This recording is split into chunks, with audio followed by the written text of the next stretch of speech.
All right, good morning, everybody, and welcome back to True Crime Loser. I hope you're doing well. So, today I am going to tell the story of my bizarre experience going to the Ghislaine Maxwell viewing room for her initial arraignment yesterday at the federal courthouse in Lower Manhattan. Just to get the results out of the way at the beginning, she pled not guilty, Your Honor, and she was denied bail, which she was not happy about, as you can imagine. But here's the story. So I knew I was registered. I had taken the COVID questionnaire, and I knew that there were 60 spots for press and the public and whatever it is for this exclusive, limited seating viewing room in the jury assembly hall.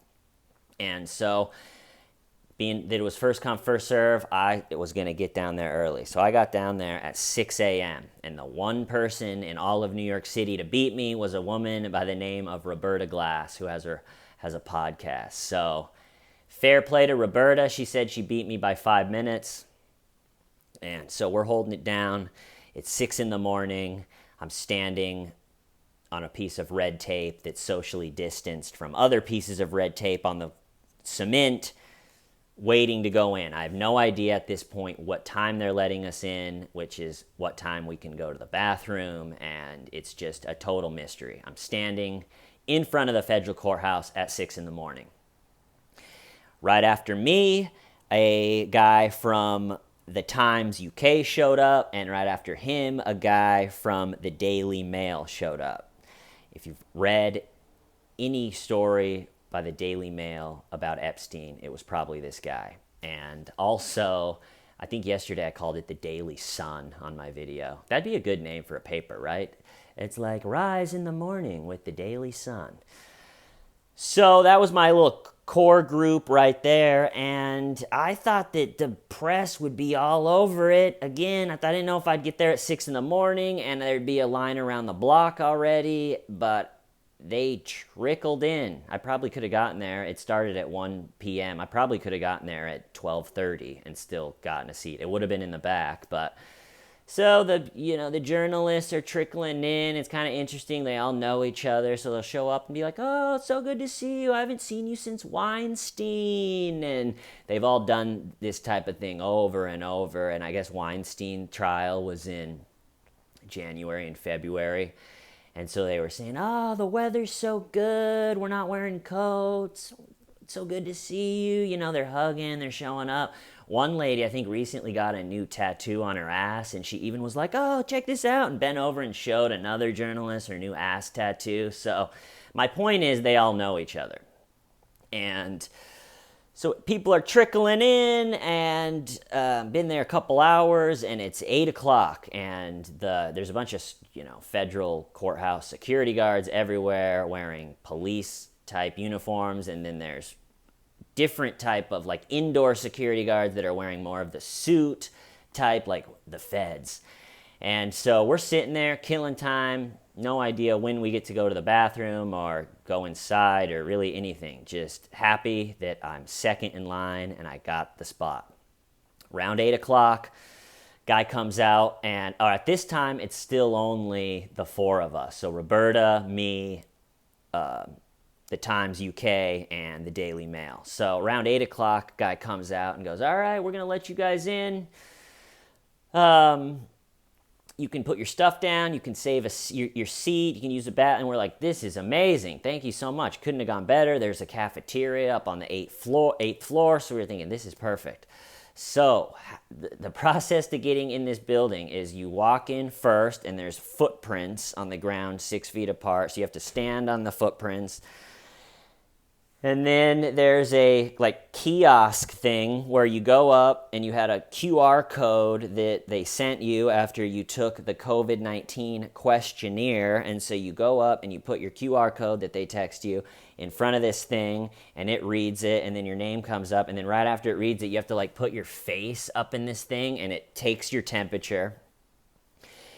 And then you walk around and you there's two big rolls of plastic bags, so you pull a little plastic bag off, and you got to put your phone and electronics in that one, and then you pull this big plastic bag off, and you put all your other stuff in that plastic bag, and then it's like a airport or Disneyland like line where you go this way and then you go that way, and you make it up to airport level security. Got to take the belt off, hat off, everything out of the pockets, put it in a thing. They send it through. Then you got to get dressed on the other side, and then when you get through security, they give you a poker chip, a real poker chip that says $100 on it. And then so you got your chip, you're like half dressed, your belt's on, everything, you're going. And then you go up to this window, and they have a plastic container filled with, I guess, soapy water. So then they say, because they don't want to touch it, it's all COVID precautions, they say drop your poker chip, which someone handed to you 9 feet ago, just right there. So you just carried it over 9 feet. Okay, here we go. They say drop it in the water. And so it's almost like a quest, like a Lord of the Rings, like drop the poker chip into the magic soapy vat of water. So you just drop it in the water, like, okay, and then you give them your bag with the electronics in it, and then they give you a metal-looking poker chip with a number on it, like coat check, for you to come back and get your phone. So we go through that whole process. We're all excited to use the bathroom. It's not easy to show up to a place at 6 in the morning and not be sure where you're going to go to the bathroom until 1 p.m. It's probably Lower Manhattan, one of the worst neighborhoods to find a public bathroom before COVID. Now even the like Starbucks and stuff, the few places that were cool with you using the bathrooms are like, nah, sorry, COVID. And so we start walking towards the jury assembly room. Everybody uses the bathroom. We're standing there getting ready to go in and just put our stuff down, get some good seats. And this little short guy with the suit, employee of the courthouse, comes out just angry. Like, what are you guys with the press? And we were like, yeah, hello. And he was like, you can't be in here yet. You guys have to go outside. Go outside right now. What are you doing? And he's like angry. And it's hard to really feel his anger or to feel like we were in trouble or anything because the fact that it took 19 of his colleagues to slowly and painstakingly usher us through the whole thing. It wasn't like we just swung the door open and we're like, hey, how are you? I'm here. Cool. And just snuck in. It took 4 people to do the temperature, took 8 people for the security, took 2 people for the drop the chip in the water, coat check, phone thing. And so to get through that whole thing and then have some guy like, what are you doing? Everyone was kind of just like, all right, calm down, little buddy.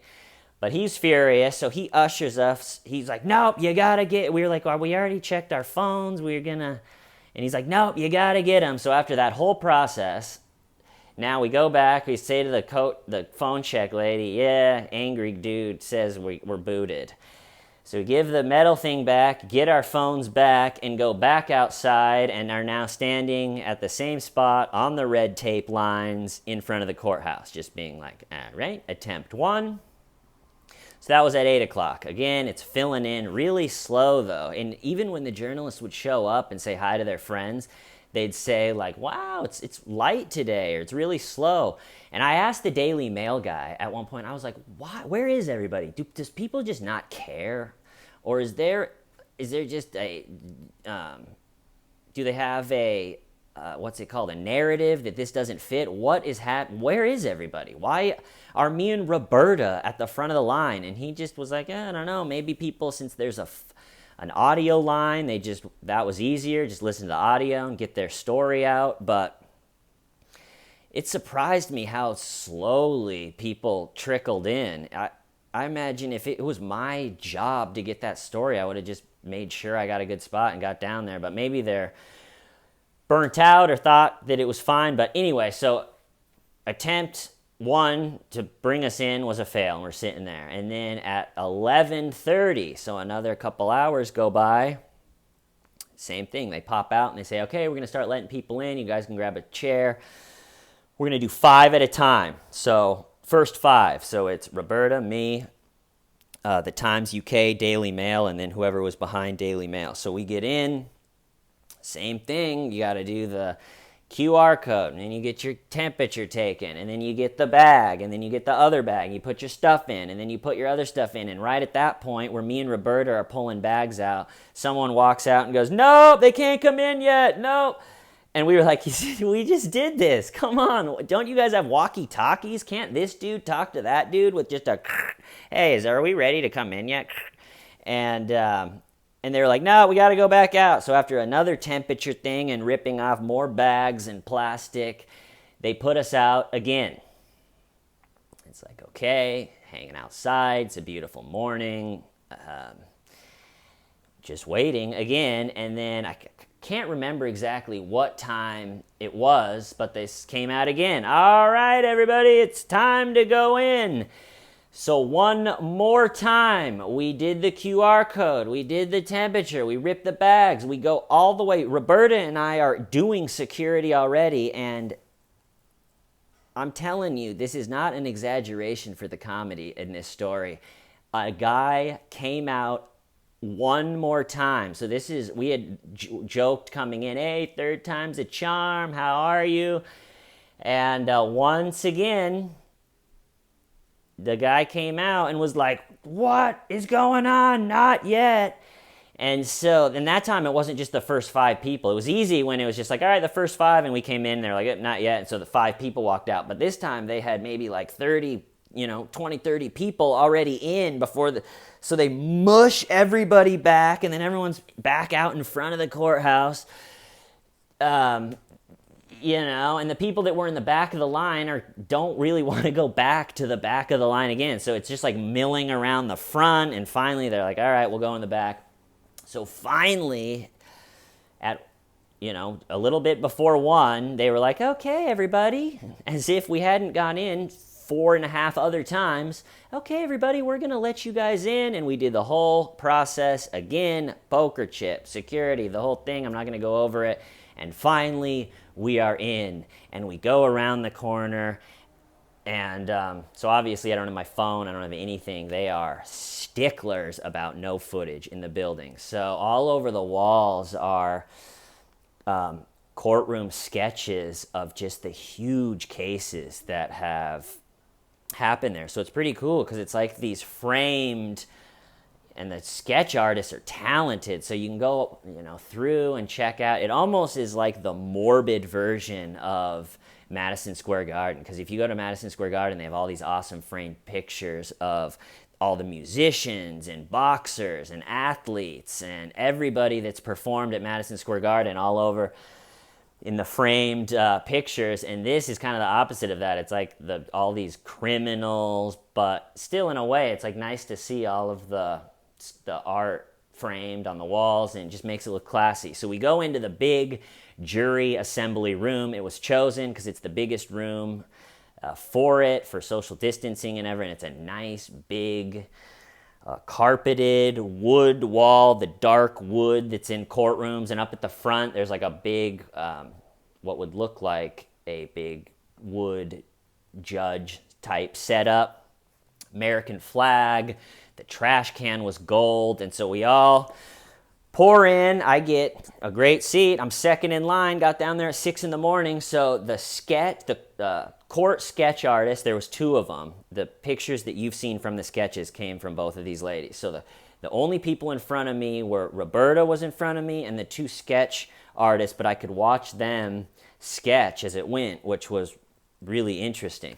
So we all sit down, maybe 20 minutes from when it started. So we all sit down, everyone's feeling good, finally to be sitting down in the air conditioning. And it was interesting. I was just listening to all the journalists talk to each other, because they would get in and be like, "Oh my God, is this your first assignment since COVID?" And they'd be like, "Oh, I did a little bit with the George Floyd thing, but this is my first big assignment, investigative type assignment since then."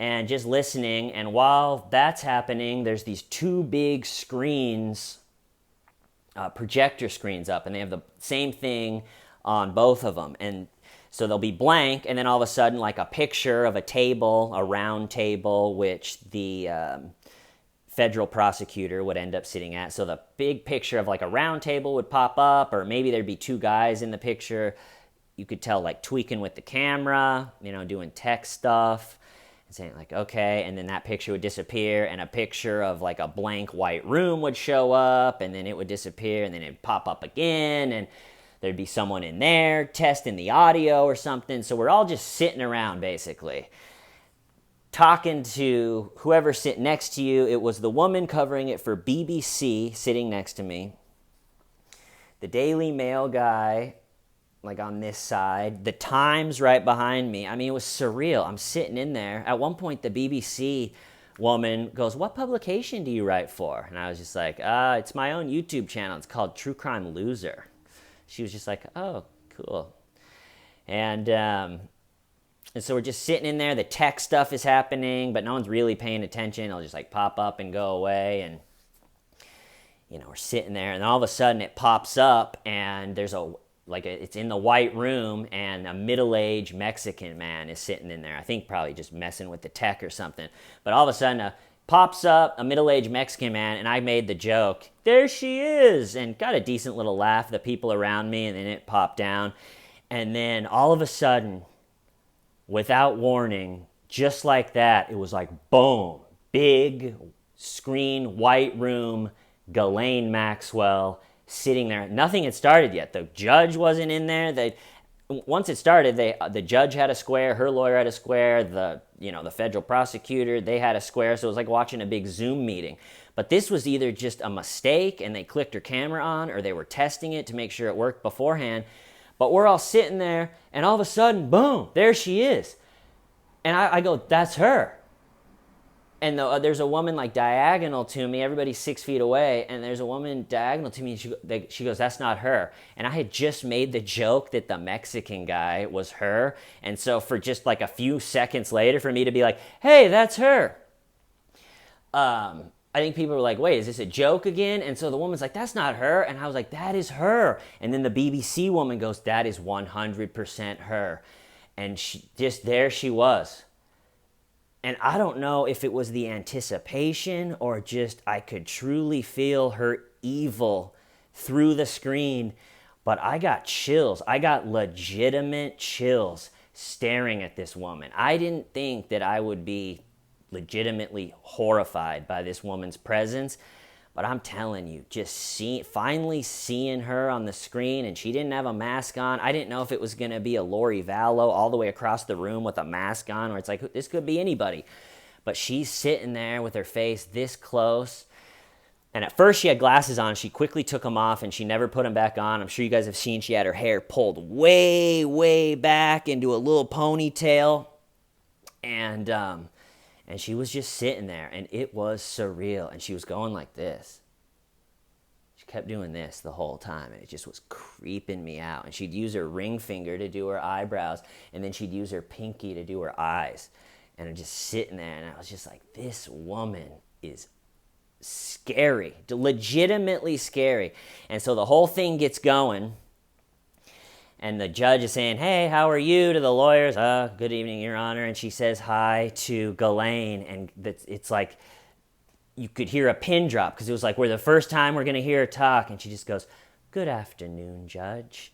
And even her voice, it's like all of the other people just had normal, crappy, like, "Hey, Judge, how are you?" And then she had this smooth, elite, like, "I will groom your children." She's like, "Hello, Judge." And the whole thing got started, and one thing that I haven't seen people report, but in my opinion really raised the stakes, is before they got into, so she pled not guilty, not surprising, and then they went over the schedule for the trial. So they do all the deadlines. The deadline for discovery is August 31st, and then some deadline is in December, and then some deadline is in January and February, and they go all this through the whole thing. And then they get to a point where, okay, if all this goes well and smooth and all the deadlines are met, the trial will start July 12th, 2021. So before they started arguing bail, they decided that the trial doesn't start for pretty much exactly a year. So if she gets denied bail, this is what's created all the, if she gets denied bail, she knows or as they start arguing bail, she knows if this doesn't go her way, it is 1 year in the nightmare horror show of the Metropolitan Detention Center out in Brooklyn, where I filmed, and you could hear from the street screaming from the inmates. So it's not the best place to be. So that, in my opinion, heightened the whole thing. And she's just sitting there going, with her brown shirt on. And so they start arguing bail. I got to admit that I don't think the federal prosecutor did that great. I mean, she bail was denied, and she argued all the right points. She's got 3 passports. You can't figure out her finances because all her money's in offshore banks. She lies about her finances. She doesn't have a job that would keep her around. She doesn't have a family that would keep her around. She has a house, overseas. She made an argument, and I was like, I don't know. And then Mark Cohen, Ghislaine, gets to make his argument, and it went, the bail got denied, but I was a little bit worried. He's a good attorney. And he was going through his spiel, and at points I was sitting there thinking, damn, maybe she should get bail. And I'd have to slap myself out of it, snap out of it. But he made a pretty good point. I thought his COVID stuff felt flat. His big